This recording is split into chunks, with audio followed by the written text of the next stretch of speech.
Hi everyone, this is Sabrina from Scrappin with Sabrina, and today I'm going to show you how I put together this tag using some Tim Holtz products.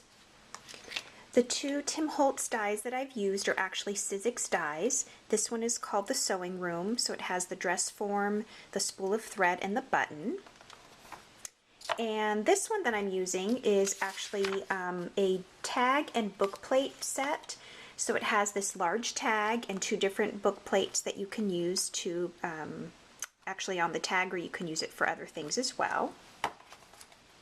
So let's go ahead and get started. The first thing I'm going to show you is actually how I cover my chipboard.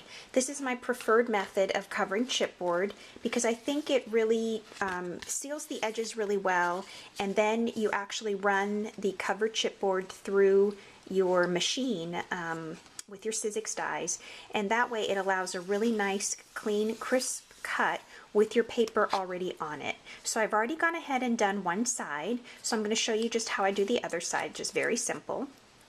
I'm using Scotch Quick Dry Adhesive. This is great glue to use for this because it dries really quick and it's easy to work with, easy to spread. I'm just using a foam applicator, and I just use my applicator to spread the glue around onto the chipboard. I also use this when I'm covering mat board. Mat board is typically white. That's the kind that I like to use. So I use the same method for both. And like I said, you want to move pretty quickly because it does dry pretty fast.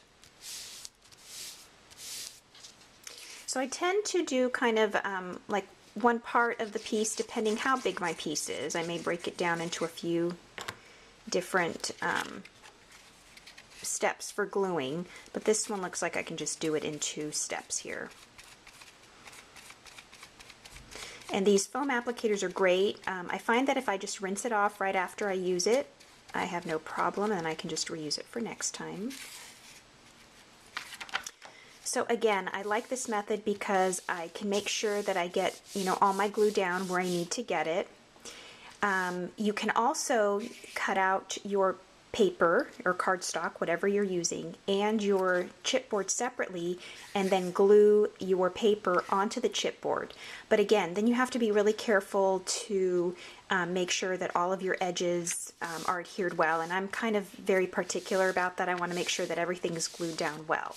So that's why I like this, because I can make sure that my edges are sealed properly.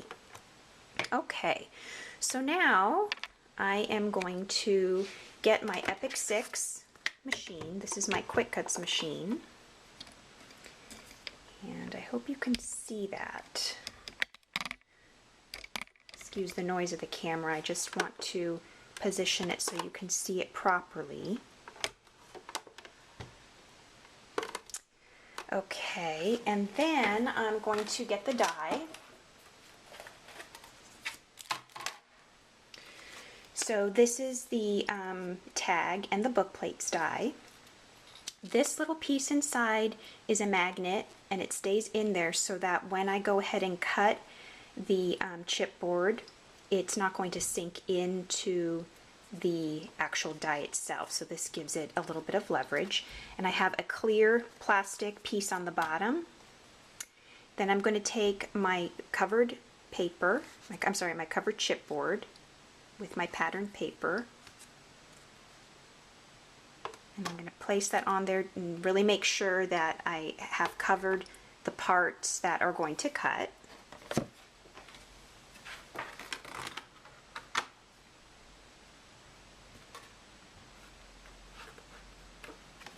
Okay, now I'm going to go ahead and run this through.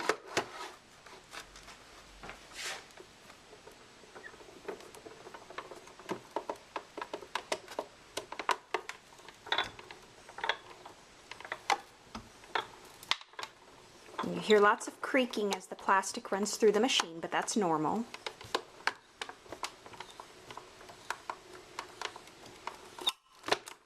All right, there we go. Let me get this out of the way.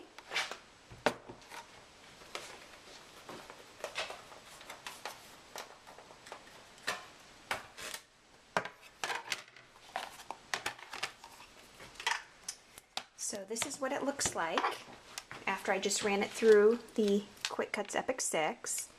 And I'm just going to very gently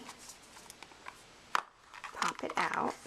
So as you can see, if I didn't have this little piece in there, it would just sink right in. And there we go. There we have our tag. And I love this tag. It measures, let's see, about 3 inches wide by about 6 1/4 long. So it's a nice size and you can do lots of fun things with this. Okay, so there we have our die. Now I did go ahead and just for sake of time, I already cut some pieces out of the sewing room die. Okay, so this is what I have done here. Here are our pieces. Okay, I already went ahead and inked up, and for the ink today I'm using Tim Holtz Distressed Ink in Vintage Photo. So I'm going to go ahead and ink up the die because I haven't done that yet since I just cut it out. And I'm just using a sponge for the edges.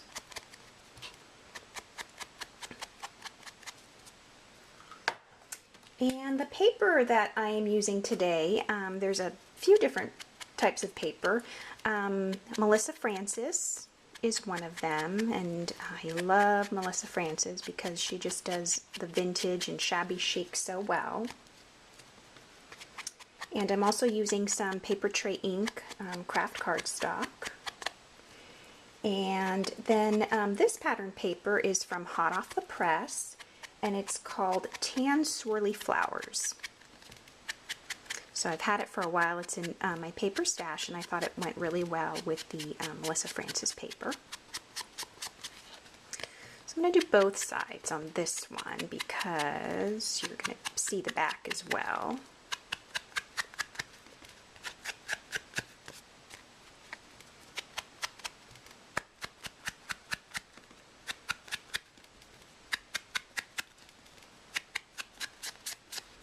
Okay, so there we go. And then this Melissa Francis paper actually comes from Home for the Holidays paper set. It's a 6x6 paper pack. And then this that you can't really probably see too well, this is from Melissa Francis as well, and it's Vintage Attic Treasures. I also have a little frame here that I cut out. This is the Vintage Attic Treasures Melissa Francis paper, and I cut out the framed layer as well. This is from the Cricut Art Philosophy Cartridge.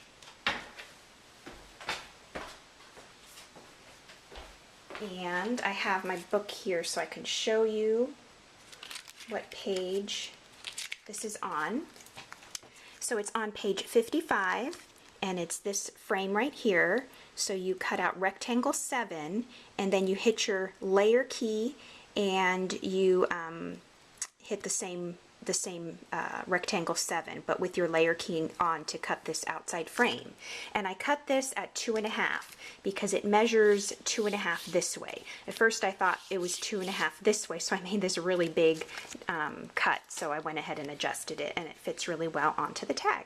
So now we're going to go ahead and put everything together. Okay, so I went ahead and put pop dots on the back of some of these chipboard pieces. For the dress form, I only covered the front part. I didn't do the back part because that's going to go right against the tag. But for the tag, you know, I did cover both parts. And I did cover the back of the sentiment. Now this sentiment is computer generated. It says follow your bliss. The font is French script MT.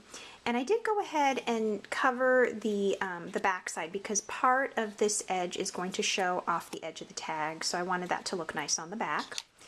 And then this one is not anything on the back because that's going to be completely onto the tag. And I did put these little reinforced pieces that came with the Tim Holtz with this tag. I went ahead and glued those on as well.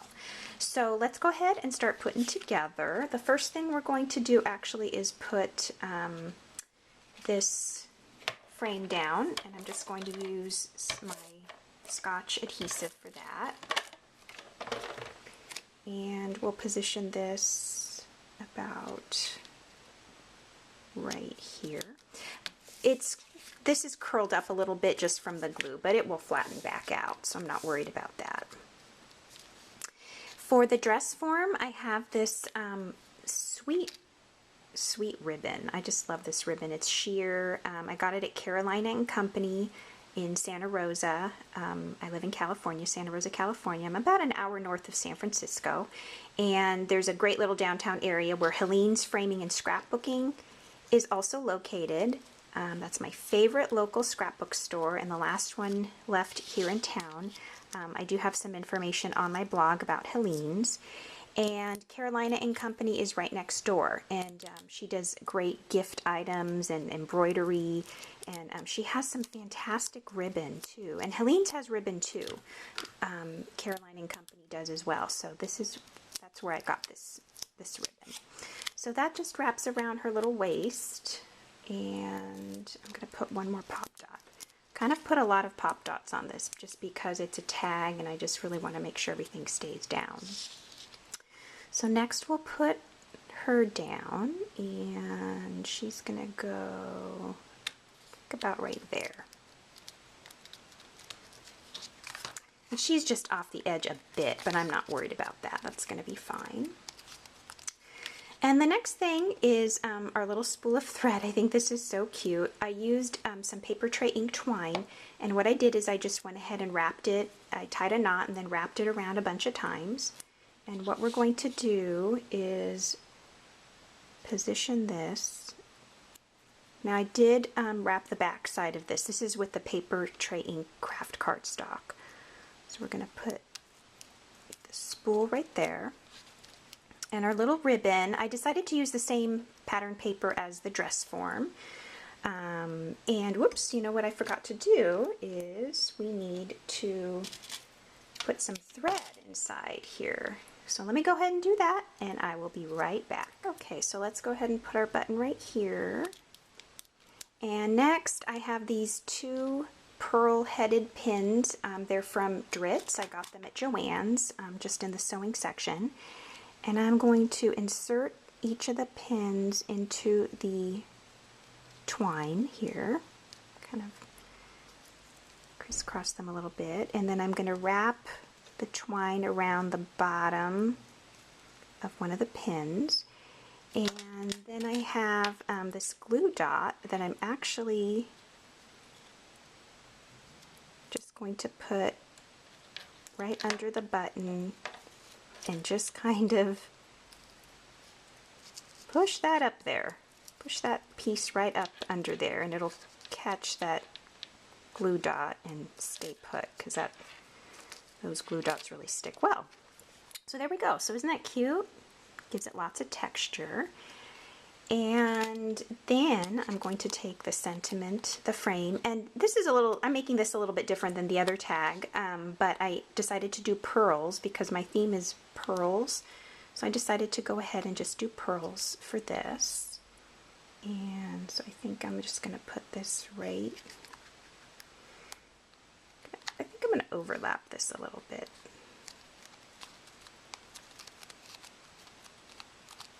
Onto the dress form. And that's okay. I think that looks fine. And then I have, this is a brad. It's actually close to my heart, antique brad. It comes in a set. And I went ahead and just wiggled off the brads so that I can position it directly onto the tag without those pieces. So I'm just going to use a round glue dot that's going to fit just perfectly on there in terms of size. Putting that up in the corner. Okay. And then I have some seam binding ribbon, and this is actually kind of a fun thing to do. I'm going to dye it with some ink to give it a distressed look. Okay, so I only have about a minute left in terms of my capacity of what I can upload to YouTube. So I'm going to show you this real quick. I'm just taking my my vintage photo distress ink. It's Tim Holtz. Using my sponge, and I'm just coloring the ribbon or the seam binding. That's all you do. I'm going to do the front side and the back side, and it gives it a really great, antique vintage look. And then I also will take it and I crunch it all up, and I hold it crunched for a little bit, and then it really gives it that crinkled look. So I'm going to go ahead and finish this and put it on the tag, and we'll just do a couple finishing touches. Okay, so I went ahead and finished distressing the seam binding with the vintage photo.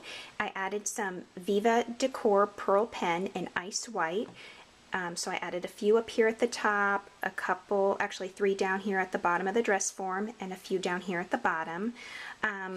This is just a great product. I love it. I always start out with a scratch piece of paper to make sure that there are no air bubbles inside, and just do a couple to make sure that the it's flowing properly. But this is such a great product to make your own little pearl embellishments. So that is my video for today. I hope you enjoyed it. Thank you so much for watching, and we'll see you next time. Bye-bye.